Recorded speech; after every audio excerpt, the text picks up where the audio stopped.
NATO شہری جن کو ہم اتنی اچھی طرح سے ان کو اردو پر کمانڈ حاصل ہوئی۔ مولوی نذیر احمد ایک صاحب علم و فضل خاندان کے چشم و چراغ تھے۔ مولوی نذیر احمد جو ہے وہ ایک بہت ہی صاحب علم مینس اسکالرس جن کی فیملی میں لرنڈ اینڈ اسکالرلی فیملی جن کو ہم بولیں گے، اس فیملی کے چشم و چراغ مینس پیارے تھے، ٹھیک ہے۔ چشم و چراغ ایک اردو محاورہ ہوتا ہے جو بہت ہی پیارا ہوتا ہے۔ ان کے والد مولوی سعادت علی انہیں بھی عالم و فاضل بنانا چاہتے تھے۔ ان کے جو فادر صاحب تھے مولوی سعادت علی، یہ ان کو بھی ایک اسکالر بنانا چاہتے تھے، مذہبی اسکالر بنانا چاہتے تھے۔ وہ انہیں 9 برس کی عمر میں دلی لائے اور یہاں مسجد اورنگ آبادی کے مولوی عبدالخالق کے حوالے کر گئے کہ وہ انہیں عربی پڑھائیں اور عالم دین بنائیں، لیکن قدرت کے لکھے کو کون مٹا سکتا ہے۔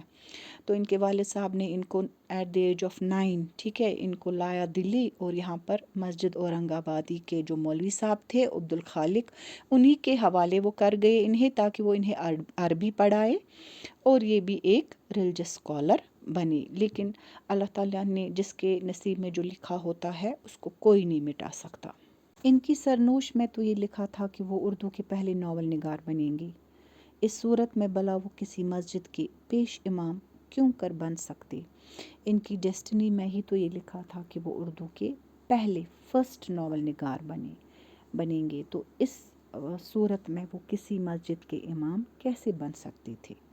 دلی کالج میں 9 برس تک تعلیم پانے کے بعد 1854 میں فارغ ہو کر پہلے محکمہ تعلیم میں ملازم ہوئے۔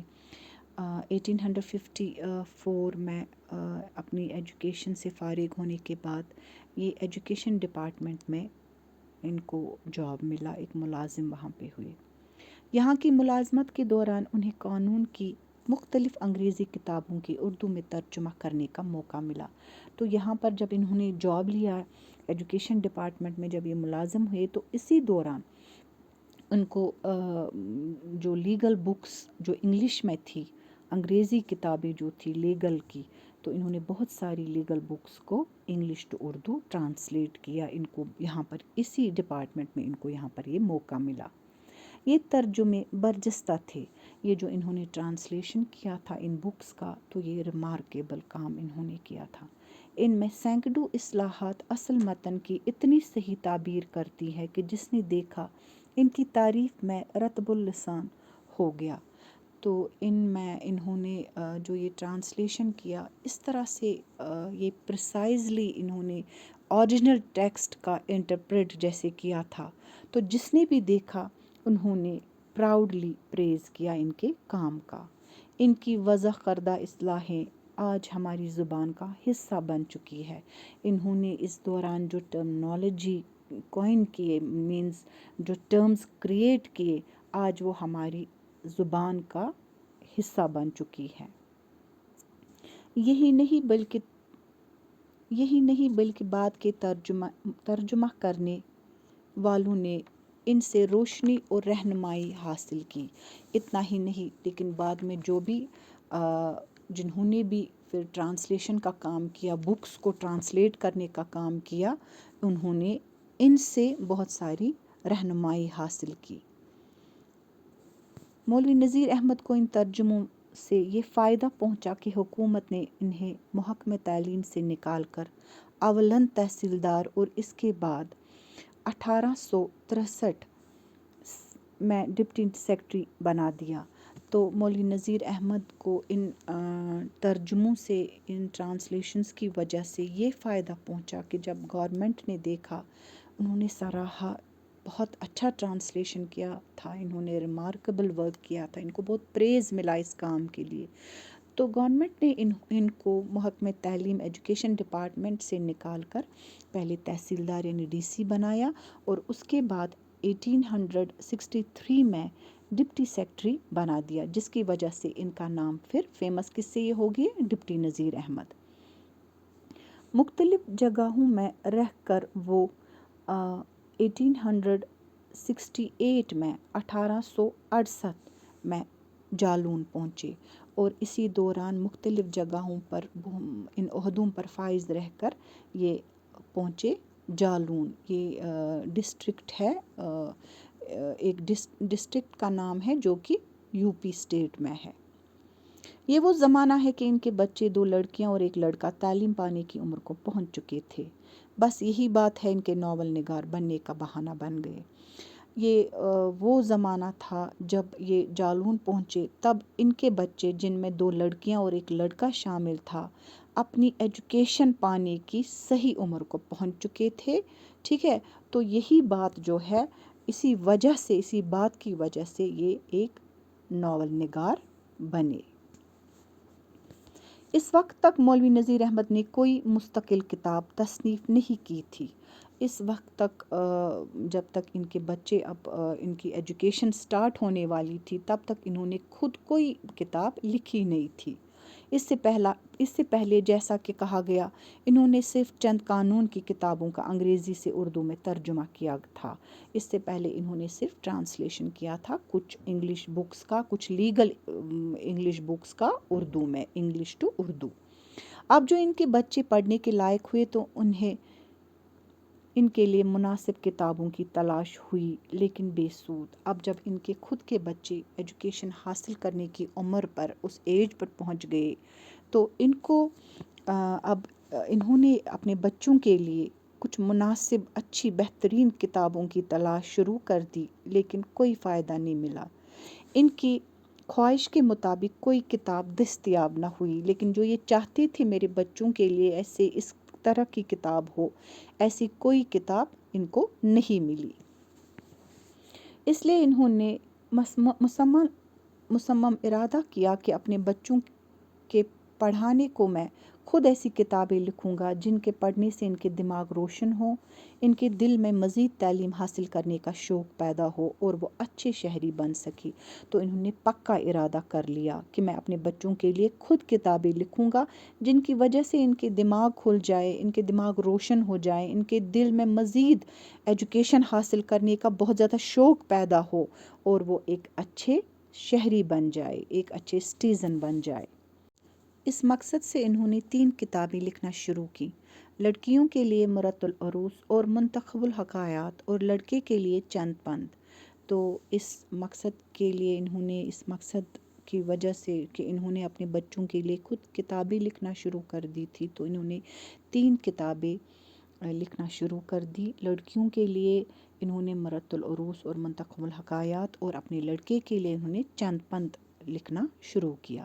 یہ کتابیں ایک نشست میں یا کسی منظم منصوبے کے تحت عالم وجود میں نہیں آئی. یہ بکس جو انہوں نے لکھنا شروع کر دی تھی، یا یہ بکس اب کسی سیشن کے تحت یا کسی سسٹمیٹک پلان کے تحت وجود میں نہیں آئی، لیکن یہ مولوی نذیر احمد کی تصنیفی صلاحیت، ذہن کی صفائی، شعور و خیالات کی پختگی، حاضر دماغی اور قدرتی زبان کا کرشمہ ہے.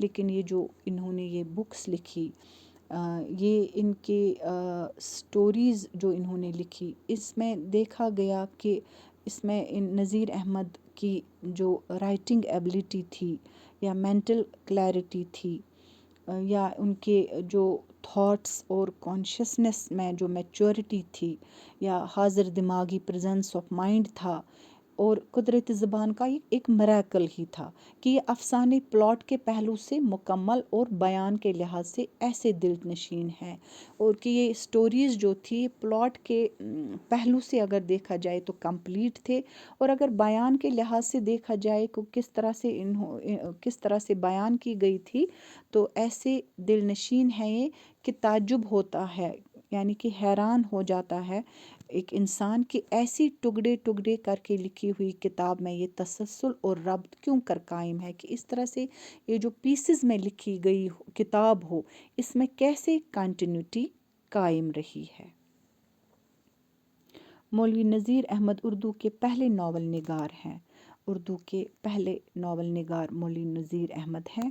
ان سے پہلے یہ صنف ہماری زبان میں ناپید تھی، مینز کہ اس سے پہلے یہ جو ناول صنف ہے، ٹھیک ہے، یہ ناول نگاری ہماری یہ صنف ہماری زبان میں ناپید تھی. ناپید مینس ڈس اپیئرڈ تھی، چھپی ہوئی تھی، وجود میں نہیں آئی تھی.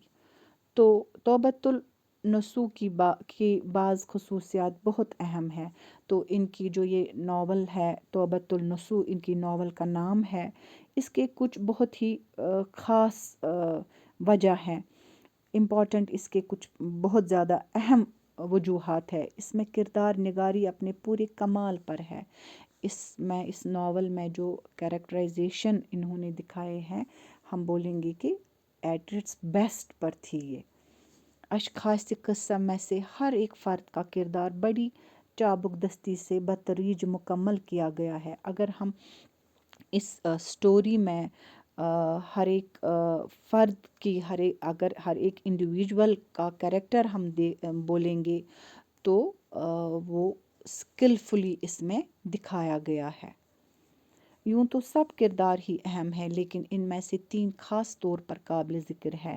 ویسے تو سارے جو کریکٹرز ہیں اس میں ضروری ہے، لیکن اس بک میں جو 3 کریکٹرز ہیں وہ بہت زیادہ اہم ہے.